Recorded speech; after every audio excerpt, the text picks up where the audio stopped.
বিশাল একটা জিন, দানবের মতো। জিনটা দাদুকে ধরে 10-15 হাত উপরে তুলে মাটিতে আছাড় মারলেন। সাবিনার মুখে কথাটা শুনে হা হা করে হেসে দিলেন সবাই। হাসতে হাসতে সবাই বললেন, তুই জিন ভূত এসব বিশ্বাস করিস? আমরা এসব বিশ্বাস করি না। প্রিয় বান্ধবী আশার ভাইয়ের বিয়ে খেতে এসে সব বন্ধুরা একসাথে হয়ে জিন ভূতের গল্প করছে। এখানে সবার সাথে উপস্থিত আছেন আমাদের গল্পের নায়িকা আয়েশা। আয়েশাকে জিজ্ঞেস করলেন।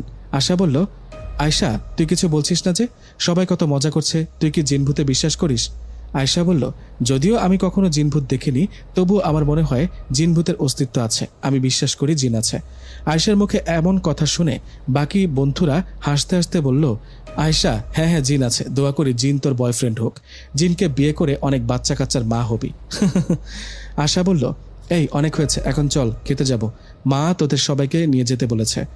আশার কথায় সব বন্ধুরা উঠে চলে গেল। এদিকে আয়েশা আশাকে বলল, আশা তুই যা, আমি একটু পর আসছি, আমার ফোনে কল আসছে, কথা বলে আসছি। ও, ফোনে কথা বলবি? তাহলে ছাদে যা, এখানে তো অনেক লোক। তুই এক কাজ কর, ছাদে যা, তুই ছাদে গিয়ে কথা বলে তারপর খেতে আসিস, ঠিক আছে? ঠিক আছে।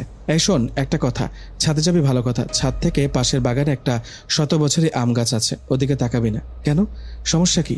তেমন কিছু না, তুই যা, কথা বলে খেতে আয়। আশার কথায় আয়েশা ছাদে গিয়ে ফোনে কথা বলতে লাগলো।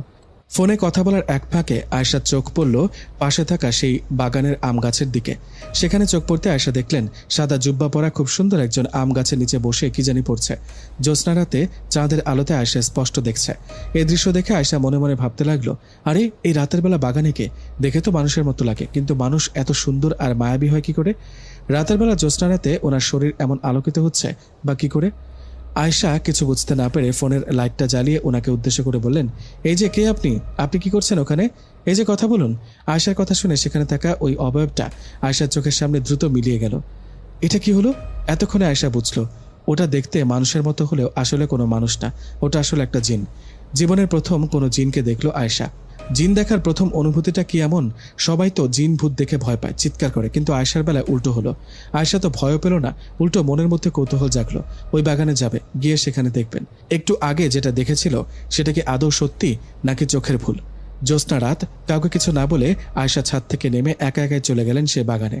জায়গাটা খুব নিরিবিলি। আশার কথা মতো আয়েশা বাগানে গিয়ে দেখলেন ঠিকই আম গাছটা অনেক বড়, দেখে মনে হয় অনেক বছরের পুরনো। সেই জিনকে দেখে আয়েশা এতটা মায়ায় পড়েছে যে ভয় না পেয়ে সেখানে গিয়ে আয়েশা বলে উঠলেন, এখানে কেউ কি আছেন? থাকলে সাড়া দেন, আমার সাথে কথা বলেন। কিন্তু আয়েশার কথার কোনো উত্তর পেল না। এদিকে আয়েশা আম গাছের চারিদিকে ঘুরে ঘুরে দেখছিল। এমন